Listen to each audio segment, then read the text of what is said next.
কংগ্ৰেছত থাকোঁতে তেজেৰে ৰাঙলী হৈছিলোঁ।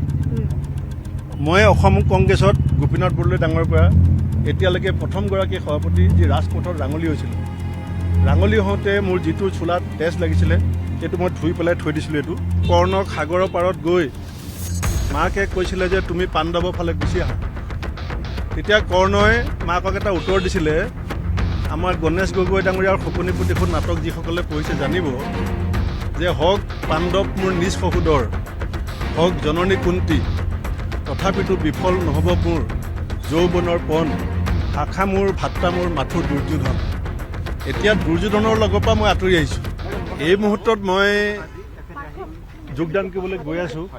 মোক 10 বজাত যোগদান কৰিবৰ কাৰণে দিলীপ শইকীয়া ডাঙৰীয়াই নিমন্ত্ৰণ দিছে। মুখ্যমন্ত্ৰী ডাঙৰীয়াও মোক ঘৰত গৈ পেলাই কৈছিলে যে 22 তাৰিখে 10 বজাত তুমি আহিবা। গতিকে মুখ্যমন্ত্ৰী ডাঙৰীয়া আৰু সভাপতি ডাঙৰীয়াৰ নিমন্ত্ৰণ ক্ৰমে মই আহিছোঁ। মই যোগদান কৰিম আৰু তাৰপিছত আপোনালোকে যদি সোধে কথা আৰু বিজেপি দলে যদি মোক কথা ক'বলৈ সুযোগ দিয়ে মই নিশ্চয় সকলো কথা আপোনালোকৰ সকলো প্ৰশ্নৰ উত্তৰ দিম। আজি আমাৰ বহুত মানুহ অহা নাই। আজি যিসকলে প্ৰাৰ্থিত্ব বিচৰা নাছিলে তেওঁলোক আহিছে। যিদিনাখন কংগ্ৰেছ দলৰ প্ৰাৰ্থী তালিকাখন ঘোষণা হ'ব তাৰপাছত যিসকল আহিব মানে ৰাজীৱ ভৱনত ফ্ৰণ্টলাইন লিডাৰৰ স্বাভিমানী যিসকল অসমীয়া তেওঁলোক ইয়ালৈ আহিব।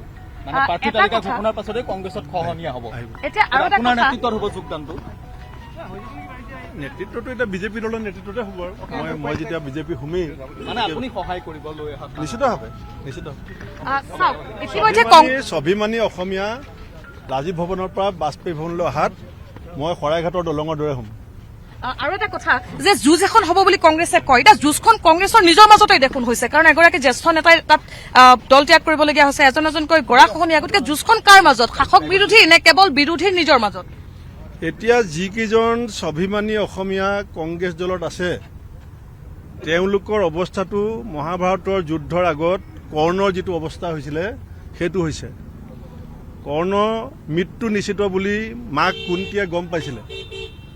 গম পোৱাৰ কাৰণে কৰ্ণক সাগৰৰ পাৰত গৈ মাকে কৈছিলে যে তুমি পাণ্ডৱৰ ফালে গুচি আহা।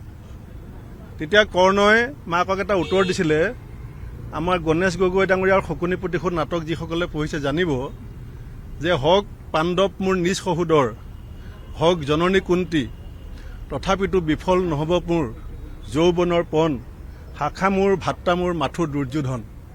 এতিয়া দুৰ্যোধনৰ লগৰ পৰা মই আঁতৰি আহিছোঁ। কৰ্ণসকল আছে তেওঁলোকে লাহে লাহে উপলব্ধি কৰিব যে মহাভাৰতৰ যুদ্ধত কোন কাৰ ফালে থাকিব। এতিয়া কৰ্ণটো ভাল বীৰ আছিলে, কৰ্ণ সৎ আছিলে, ভগৱান কৃষ্ণৰ সখী আছিলে। এতিয়া কৰ্ণৰ কিছু কৰ্ণ কংগ্ৰেছত আছে, তেওঁলোকে উপলব্ধি কৰিব। আৰু মই মাতৃ হিচাপে নহয়, ভাতৃ হিচাপে, বন্ধু হিচাপে ৰাজীৱ ভৱনত থকা কৰ্ণসকলক কৈছোঁ যে এই যুদ্ধৰ ফলাফল ইতিমধ্যে নিশ্চিত হৈছে।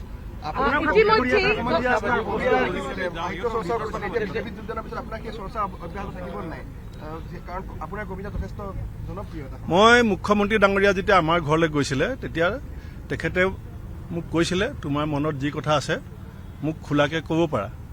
আৰু তেতিয়া মুখ্যমন্ত্ৰী মহোদয়ক মই কৈছিলোঁ যে প্ৰথমতে আপুনি কওক, মই আপোনাৰ পৰা শুনিব বিচাৰিছোঁ। তেতিয়া মোক তেখেতে 3টা বিশেষ কথা কৈছিলে। এটা হৈছে তেখেতে বিজেপিত আহি কি পাইছে, মান সন্মান, সেই সম্পৰ্কত কৈছিলে। আৰু বিজেপিৰ দেশপ্ৰেম, স্বদেশ আৰু স্বজাতিৰ প্ৰতি প্ৰেম বিজেপিৰ ভিতৰত কেনেকুৱা চৰ্চা হয়। আৰু তৃতীয়তে মোক কৈছিলে যে সাধাৰণ মানুহৰ ঘৰৰ ল'ৰাবিলাকে ইংৰাজী হিন্দী ভালকৈ ক'ব নোৱাৰা ল'ৰাবিলাকে বিজেপিত কাম কৰি ভাল পাব। মোক সেই কথাটো তেখেতে কৈছিল। তেতিয়া মই তেখেতক সুধিছিলোঁ যে মোক যিটো ভূপেন বৰাক 89 চনত মই উত্তৰ লখিমপুৰ মহাবিদ্যালয়ত প্ৰথম ৰাজনৈতিক খোজ দিছিলোঁ, ছাত্ৰ একতা সভাৰ উপ সভাপতি হিচাপে জিকিছিলোঁ। তাৰপাছত ডিব্ৰুগড় বিশ্ববিদ্যালয়ত সাধাৰণ সম্পাদক। তাৰ পাছৰ গোটেই পৰিক্ৰমা আপোনালোকৰ চকুৰ আগত মই তেখেতক সুধিছিলোঁ যে যিজন ভূপেন বৰাক যোৱা 89 চনৰ পৰা অসমৰ ৰাইজে দেখিছে, অসমৰ ৰাইজে মোক যিটো, কাৰণ what you will practice that will be your habit, what your habit that will be your personality. গতিকে মোৰ যিটো অভ্যাস আৰু মোৰ যিটো ব্যক্তিত্ব আৰু মোৰ যিটো পৰিচয় সেইটো মই বিজেপিত গ'লে ধৰি ৰাখিব পাৰিমনে? তেতিয়া মুখ্যমন্ত্ৰী মহোদয়ে 5 মিনিটমান সময় মোক সেইটো ব্যাখ্যা কৰিছিলে। ব্যাখ্যাৰ সাৰাংশটো আছিলে যে তুমি ভূপেন বৰা হৈ থাকিব পাৰিবা।